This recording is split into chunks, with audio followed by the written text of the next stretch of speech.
¿Qué tal? ¿Cómo están? Bienvenidos a otro podcast con el abogado Rodney Newman en Hablando de Inmigración. Quédese con nosotros y entérese de las últimas noticias y muy buenos consejos migratorios para todos ustedes. ¿Cómo le va, abogado? ¿Qué dice? ¿Cómo estás tú, Sergio? Bueno, se aproxima Donald Trump la segunda vez y sigue habiendo mucha preocupación, tal vez preocupación creciente en la comunidad porque, bueno, mucha gente tiene miedo de que les vayan a deportar. En Yuma, Madre y Fasano, en la firma, mucha gente está viniendo a ver qué pueden hacer. Hay gente que no tiene nada, pero también otra gente que califica para la cancelación de la deportación. Y estamos agarrando muchos casos ahora, muchísimos. Y yo sé que vamos a tomar muchos casos más. La cancelación de la deportación en este momento tan álgido, tan difícil que se está viviendo, ¿es la alternativa más efectiva? Bueno, depende, porque no todo el mundo califica para la cancelación de la deportación. No olvidemos, Sergio, tú ya sabes, me imagino, de memoria cuáles son las 3 condiciones, Claro. pero la persona tiene que tener las 3, si no, no califica. La primera es mínimo 10 años en Estados Unidos, ininterrumpidos. Número 2, tiene que tener hijos americanos menores de 21 años. Y número 3, tiene que haberse portado bien en este país. Lo cual significa 2 cosas. Número 1, que no tenga delitos serios en el récord. Y número 2, que haya pagado impuestos. O que esté dispuesto a pagar impuestos. Pero mucha gente tiene esas 3 condiciones. Y ya lo dije antes, aquí en el podcast incluso, también en el programa de radio y televisión. Pero mucha gente, si les detienen los de ICE ahora con Donald Trump y Tom Homan, vamos a hablar más de Tom Homan. Sí. Ha dado... Es el czar, el director de deportaciones de Donald Trump.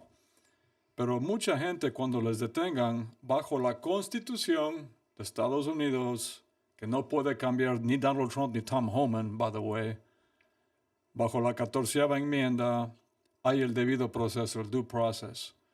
A la mayoría de inmigrantes que les detengan, les tienen que poner en corte primero. Tienen derecho a defenderse en la corte antes que los deporten. A mí no me importa que digan lo que quieran. Eso es verdad, eso es Constitución de Estados Unidos. Y mucha gente, una vez que estén en la corte, si tienen esas 3 condiciones, califican para una defensa perfecta que se llama cancelación de la deportación. Ahora, no es fácil. Son casos muy difíciles porque una cosa es calificar, otra cosa es ganar. Si ganamos el caso, no solamente le cierran el caso a la persona, sino que le dan la green card, la residencia permanente en este país. Para que la gente entienda mejor, cuando usted dice, son casos difíciles, pero hay que pelear en las cortes y podemos ganar y usted tiene su green card. ¿En qué se basa la dificultad? Bueno, la pregunta del millón es cómo se gana el caso. ¿Qué hay que hacer en la corte para ganar el caso? Porque el hecho de que la persona tenga las 3 condiciones no solamente no es suficiente para ganar el caso. Eso no significa que ya está ganado el caso. La pregunta del millón es cómo se gana el caso. Y la respuesta es, ganamos el caso solo y únicamente si logramos convencerle al juez en la corte que los hijos americanos de la persona menores de 21 años sufrirían terriblemente los hijos si los hijos tuviesen que ir a vivir con los padres en el país de origen de los padres.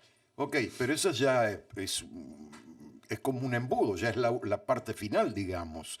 Bueno, sí. Previamente, ¿cómo se va armando el caso para que haya menos dificultad, haya menos riesgos y el solicitante, bueno, abrigue esperanzas desde el primer momento? Sí, bueno, nunca hay una sola corte. En cualquier caso de inmigración, de asilo, de cancelación de la deportación, casi nunca hay una sola corte, hay varias cortes. Y los jueces nos dan justamente tiempo para que podamos presentar las evidencias. Y en casos de cancelación de la deportación son a veces miles de documentos, porque le sometemos al juez varias cosas, sobre todo las condiciones en el país de origen de los padres, la medicina, la educación, la alimentación, la violencia, todos los factores, todas las cosas que podrían afectar a los hijos si los hijos tienen que ir a vivir en el país de los padres. O sea, son más importantes los hijos que los peticionarios, que los propios Casos, padres. en casos de cancelación de la deportación, el juez prácticamente no se concentra para nada en el sufrimiento de los padres y madres. Oh. No cuenta. Cuenta el sufrimiento de los hijos americanos menores de 21 años. Buen dato ese. Oye, eso es primordial. Eso es lo esencial del caso de la cancelación Claro. de la deportación. Todo lo demás es secundario. Lo principal, lo primordial es el sufrimiento que tendrían o no los hijos americanos menores de 21 años en el país de origen de los padres si tienen que ir a vivir con los padres en el país de los padres. Bien, abogado. Como usted dijo, hay mucha gente que nos está viendo, que nos está escuchando, también ve los programas en la televisión o nos escucha en la radio, que puede calificar. Haga algo por usted y su familia. Marque al 877-796-8626 y haga una cita con Yuman Madhavi Fasano. Y espero que tengamos muy pronto, Roberto, el código QR o los códigos, pero bueno, poco a poco. Sergio, ¿por qué hablé de la cancelación de la deportación y de que Tom Homan y Donald Trump no pueden cambiar la Constitución? Porque parece, y vamos a hablar de eso hoy, yo creo, parece que tal vez ya no está Donald Trump haciendo estas promesas muy fantasiosas. Infundadas. Ya infundadas y que no puede cumplir. Ahora parece que tenemos a Tom Homan que está diciendo cosas ya más específicas y más realistas. Entonces, hablemos de eso. El zar, como le dice usted, de la frontera o el ex policía de la ciudad de Nueva York, que fue elegido por el presidente electo Donald Trump para manejar toda la cuestión de inmigración en los Estados Unidos, hizo algunas declaraciones, dio algunas precisiones, como por ejemplo habló que sería muy bueno que su departamento implemente desde la primera semana conferencias de prensa en la Casa Blanca semanalmente, donde dice que va a informar a quienes detuvieron, a quienes deportaron y a quienes defendieron. Otra cosa que dijo bastante sorprendente fue para las caravanas que están viniendo a la frontera sur. Les dio un mensaje de advertencia diciéndole: den la vuelta, peguen la media vuelta, porque aunque sea por la fuerza, los vamos a rechazar. Otro tema que habló fue que mandó un mensaje a los republicanos del Congreso. Dijo: ustedes quieren fronteras seguras. Bueno, eso va a llevar mucho tiempo y hay que invertir mucho dinero. Pidió un presupuesto de 89 mil millones. Wow. Y además dijo: desde el primer día yo tengo 3 puntos especiales o esenciales que me ha encargado el presidente Trump, en los que me tengo que encargar. Número 1, la gran deportación que parece que va a comenzar por Washington, D.C., California y Nueva York. Uh-huh. Lo segundo es ponerse a trabajar para asegurar mucho más la frontera. Y lo tercero es lo siguiente, que me llamó poderosamente la atención. Dice que el presidente Trump le encargó que se ponga a trabajar desde el primer momento para hallar el paradero de 300.000 menores no acompañados que aparentemente no se saben dónde están. O sea, entraron a territorio estadounidense y no se sabe dónde está. Yo creo que son declaraciones o anuncios bastante concretos y algunos bastante revolucionarios. Bueno, no me acuerdo de todos, entonces vamos uno por uno. Lo primero que dijiste, creo, es que va a ser un tipo de conferencias semanales. Sí, conferencia de prensa Sí. obviamente con los Eso periodistas. Parece tengo la impresión que quiere crear la impresión de que como que estamos en guerra. No sé si te acuerdas, Sergio, cuando hubo la guerra del Golfo, yo me acuerdo que había un general, Schwarzkopf, que cada día daba un reporte en televisión nacional de las batallas que habían tenido y los bombardeos y todo eso. Entonces, es más o menos como que estuviéramos en guerra. Él dice, él argumenta la realización de esas conferencias de prensa porque dice que los estadounidenses tienen todo el derecho de saber cómo está llevando a cabo ese departamento y cómo se está limpiando el país. ¿Y sabes qué?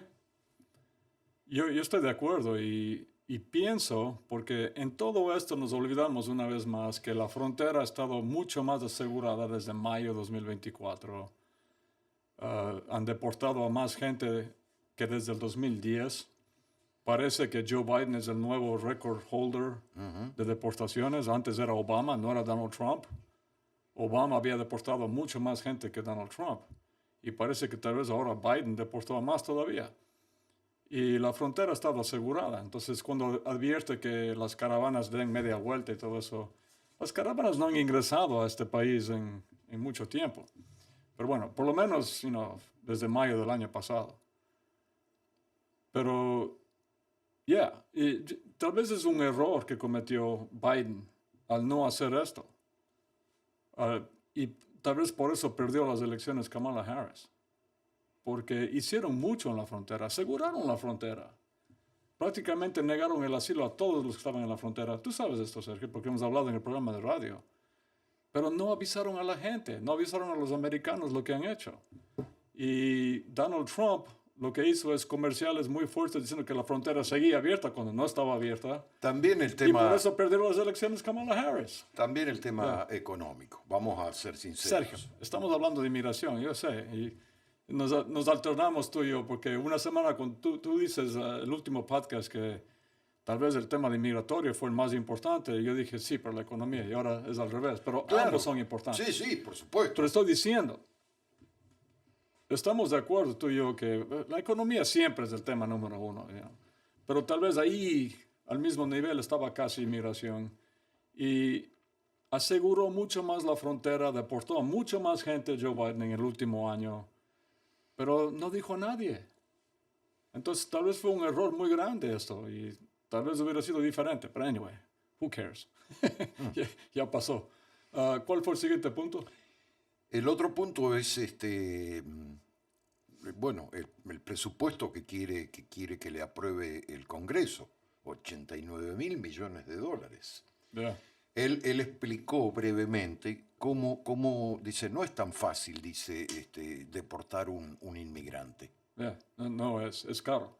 Primero es caro, pero además dio detalles. Por ejemplo, dice, si yo detengo un indocumentado salvadoreño, lo tengo que tener detenido en alguno de los centros. Mientras tanto, tengo que llamar al presidente salvadoreño para que reciba, a ver si quiere recibir su connacional. Después tengo que contratar la empresa que provee los aviones, las aeronaves, subirlo y recién ahí podemos volar a su país y dejarlo allá. Y eso es una persona que ya está lista para ser deportada. Claro.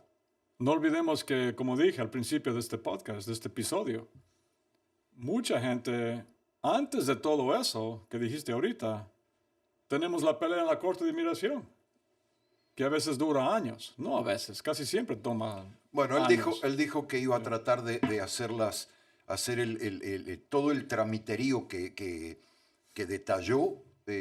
Dijo que iba a tratar de hacerlo lo más sencillo y lo más rápido posible para poder ejecutar las órdenes de deportación. No sabía que él es el jefe de las Cortes de Inmigración y que él controla el sistema judicial de inmigración, pero bueno. Pero sí, veamos si le dan el presupuesto, hablemos del presupuesto. Ese es el punto. ¿Habrán demócratas en el Congreso que se opongan? ¿Quién sabe? Pero sí, el bottom line, como dicen en inglés, es que deportar a gente no es nada barato, es sumamente caro. ¿Y quién va a pagar por todo eso? También habló de la ciudad de santuarios. para que dejen de ayudar o colaborar, sobre todo con los inmigrantes recién llegados. Y él mismo dijo, tiene razón, el inmigrante que vive hace muchos años acá, que no se le da nada, que no tiene ningún beneficio porque no está documentado, y estos que llegan tienen un montón de favores y un montón de ayuda. 100% de acuerdo. Bueno, tú me conoces a mí, Sergio. Lo que yo más digo en todas las redes sociales y en el aire es justamente eso.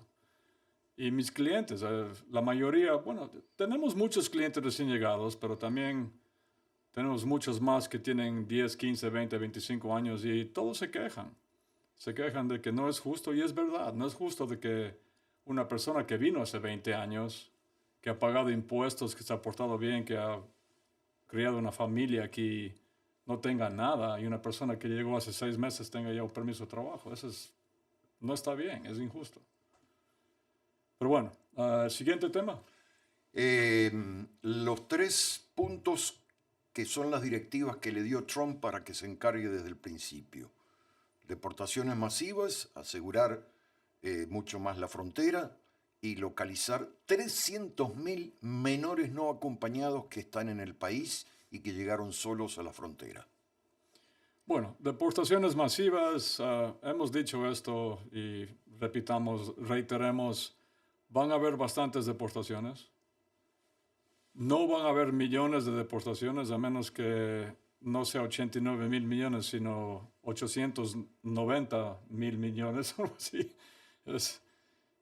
Deportar a millones de personas sería extremadamente caro.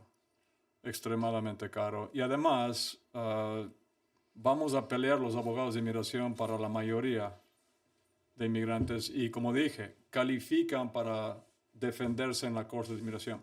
No solamente califican, tienen derecho constitucional. Es igual que, lo he dicho antes, pero demos el ejemplo otra vez. Si a un inmigrante indocumentado le acusan de cometer un delito, de robar un banco, porque se parece al que robó el banco, tienen que llevarle a la corte criminal. No le pueden deportar así nomás. Tienen que llevarle primero a la corte. Porque ¿qué tal si no fue él o ella? Asimismo, si le atropella un bus de la ciudad a un inmigrante indocumentado, Sergio, en Steinway o en la Roosevelt, ese inmigrante que no tiene documentos tiene derecho a demandar a la ciudad. ¿Por qué? Porque así lo dice la Constitución. Tiene derecho igual que una persona que es ciudadana americana. Porque el debido proceso dice que todo ser humano que está en Estados Unidos tiene derecho a defenderse en las cortes de justicia. Eso incluye las cortes de inmigración y la mayoría de inmigrantes, sobre todo los que tienen mucho tiempo aquí, tienen defensas reales en la corte, como la cancelación de la deportación. Entonces, van a haber deportaciones masivas, pero no va a ser millones de personas. Yeah. Bueno, pero hay que estar muy atentos. Yes. Hay que estar muy... Hoy escuchaba justamente un colega suyo en un spot de publicidad donde decía justamente eso. No tengan miedo, no tengan miedo. Yep. Salgan a pelear, salgan a defenderse con nosotros los abogados que tenemos las armas para defenderlos a ustedes. Y es vital, o sea, hay que tomar conciencia que se vienen tiempos muy difíciles para todos los inmigrantes en general y que puede haber muchos cambios. Sí, y van a haber cambios y van a haber muchas deportaciones, pero ese es un mensaje que comenzamos a decirlo tú y yo, Sergio, el día después de las elecciones, el 6 de noviembre 2024, que no tengan miedo, que no hagan lo que hicieron muchos la primera vez que estuvo Trump, no se escondan en la casa, no vayan solamente de la casa al trabajo, del trabajo a la casa. No, es el momento de hacer su caso de inmigración, porque aunque no lo crean, cuando usted hace un caso de inmigración, está defendido, tiene protección. Por ejemplo, si está en la Corte de Inmigración peleando un caso de cancelación de la deportación, sí, usted está defendiéndose de una deportación, pero durante todo el tiempo que dure el caso, Sergio, no le pueden hacer nada a la persona. No le pueden detener, no le pueden deportar, porque la persona tiene derecho a defenderse hasta el último también en la Corte de Inmigración. Y el último no es cuando perdemos el caso o ganemos. Bueno, si ganamos el caso es el último, porque va a tener green card. Estoy hablando de los casos de la cancelación de la deportación. Pero cuando perdemos el caso de cancelación de la deportación en la Corte de Inmigración, ese no es el final del caso. Porque cuando perdemos, no perdemos mucho, pero cuando perdemos, porque no se gana todo en la vida, apelamos. Una apelación, si no sabían, es una continuación de la pelea, porque no estamos de acuerdo con el juez que nos negó el caso. Y las apelaciones a veces toman 2, 3 años más. ¿Y cuánto tiene de porcentaje de positivismo o de posibilidades de revertir precisamente ¿La apelación? Sí, Bueno, es que cada caso es diferente. claro. Nosotros hemos ganado muchas apelaciones, hemos perdido también algunas apelaciones. Pero aprovechemos para mencionar algo, Sergio. Nuestra firma, Yuma Malay Fasano, también ha hecho muchos casos, con mi socio Ray Fasano específicamente, de la segunda apelación, perdón. Hagamos cuenta que es como una escalera. El primer peldaño acá abajo es la Corte de Inmigración. Ahí es donde comienza el caso. Cuando se pierde aquí, se apela en el segundo peldaño, es el Board of Immigration Appeals, la Corte de Apelaciones de Inmigración, que está en Virginia. Cuando se pierde aquí, uno puede a veces, no siempre, seguir apelando en la Corte Federal. Eso se llama Petition for Review. Es algo mucho más, es un nivel mucho más grande, mucho más sofisticado de las leyes de inmigración. No muchos abogados hacen esos casos. Nosotros hemos hecho muchos casos de esos y yo siento que vamos a hacer muchos más ahora. Pero el punto mío es que la persona puede seguir peleando. Y mientras siga peleando, la persona sigue aquí. Entonces, más bien es al revés. O sea, quedarse en su casa y no hacer nada para mí es más peligroso tal vez que luchar, pelear por su casa. No, y además otra cosa, yo creo que la misma situación que se va a ir dando poco a poco con esta nueva administración es como que los va orillando, como que los va empujando, los va arrinconando a los inmigrantes, y es precisamente en esa situación, en ese momento, que deben tomar cartas en el asunto y decir, bueno, voy a consultar a un abogado, quiero salir de las sombras, quiero ver si puedo arreglar mis papeles, mi familia y yo, mis hijos, etcétera, etcétera. A veces, ante la adversidad, algunos se abaten y otros baten récords, creo yo. Sure. Es que cada caso es diferente, pero ya. Y mira, la gente que no tiene ningún problema anterior con inmigración, voy a enfatizar el mensaje, tiene que hacer su caso ahora. La gente que tiene una orden de deportación previa es algo diferente, porque ellos están más vulnerables, mucho más. Más expuestos. Bajo las leyes de este país, una persona que tiene una orden previa de deportación que es detenida ahora, le pueden deportar enseguida, right away. Entonces, yo creo que Tom Homan está hablando más de esas personas, y hay bastantes. No son millones tal vez, pero sí hay muchos. Pero también estamos nosotros pensando en Yuma Malay Fasano maneras de pelear por ellos. Primero, parando la deportación. Hay un formulario para parar la deportación que se llama I-246, que se llama Stay of Removal. Y una vez que paramos la deportación, vamos a hacer todos los intentos posibles por reabrir el caso de la persona.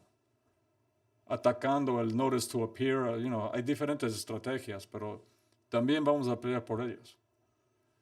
Se nos acaba el tiempo, Sergio. El último punto de los niños, los menores no acompañados, 300,000, dijo. 300,000. Bueno, mira, funciona así, con los menores no acompañados, bajo el acuerdo Flores, que fue hace como 25 años o algo así. Cuando viene un niño o niña, un menor de edad, no acompañado por la frontera, eso también es muy controversial. Tú has dicho en el aire a veces que te parece, increíblemente Inhumano. que un padre o madre haga eso con sus hijos. Claro que no siempre es así, porque muchas veces el padre y la madre están acá. Y el niño o niña que estaba en El Salvador, por ejemplo, el tío lo envió por la frontera con coyoteros. Y el padre y la madre están esperando acá. Pero la mayoría vienen solos y no tienen los vienen padres solos, acá. pero para reunirse acá con los padres, Sergio. Por lo menos en nuestra experiencia, muchos son así.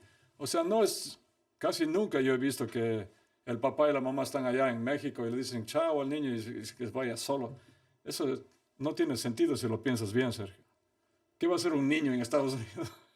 Viene a la casa de una tía, viene a la casa de un Sí, tío. pero mayormente. ¿Se recuerda el padre de Fabián, Arias? Sí. Bueno, él tiene 186 hijos, entre comillas, que ha apadrinado con el estatus juvenal. Wow. Y todos vinieron solos. Es que el Special Immigrant Juvenile es justamente para los menores que están aquí sin los padres, o solamente con el padre, o solamente con la madre. Pero tal vez no se da cuenta Tom Homan, ese es mi punto, que la mayoría de esos 300,000 primero estuvieron detenidos, pero no detenidos, sino en esos centros familiares con el Acuerdo Flores. Y solamente fueron liberados cuando alguien se hizo cargo de ellos.